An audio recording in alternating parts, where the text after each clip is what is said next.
big mouth, and everybody on the show would have a big mouth. I'd have to really kind of monitor that.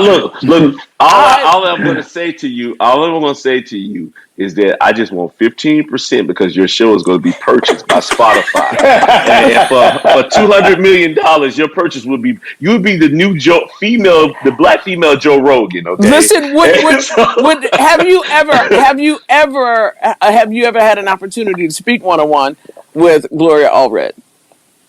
As far as in the interview? Anywhere, period. On the corner, crossing the street. Alred in California came up to me every day and told me how much she admired me and respected me. But would never come on a show like this one. But I'm going to say this week. She's never going to ever come on this show. She's not going to come on the show to have a conversation with me. I'm talking about, this is a woman who stood up in court 3 times and tried to get me removed just back in June.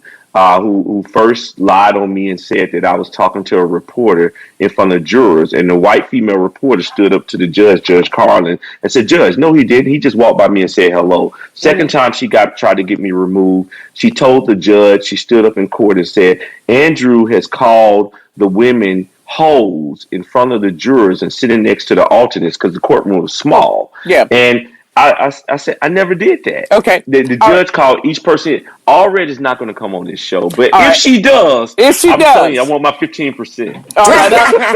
I won't negotiate a number publicly where the show is being recorded,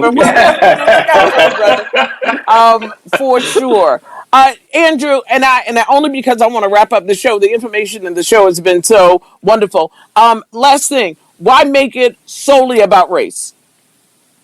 Because it is, we have seen the formula. It's the history of America. When you want to destroy a black man, you use sex and a white woman.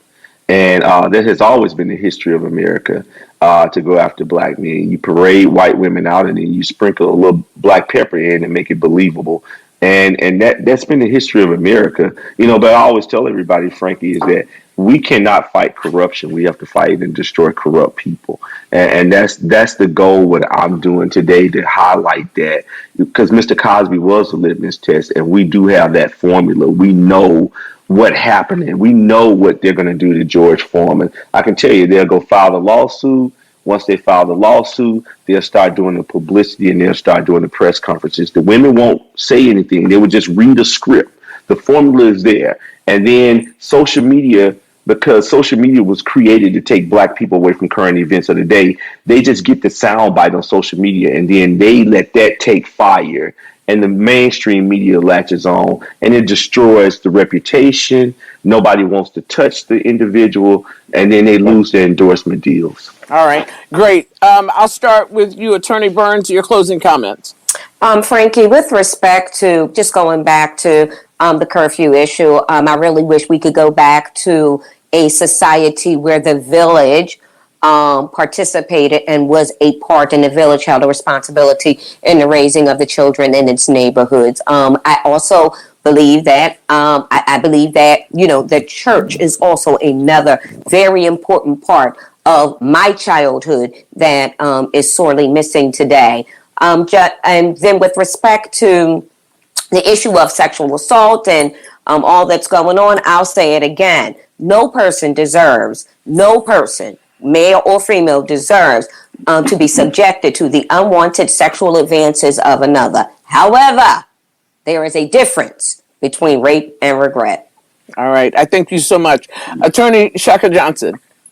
I think that my takeaway from this is, what Andrew said earlier about it was a different time back when those guys were too ordinary.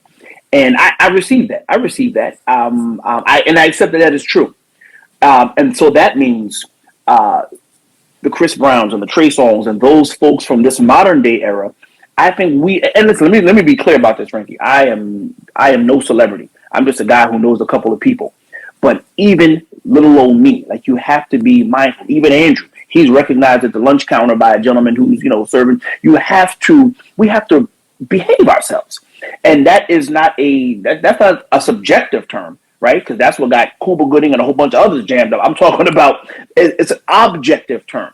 You have to behave yourself. Like, we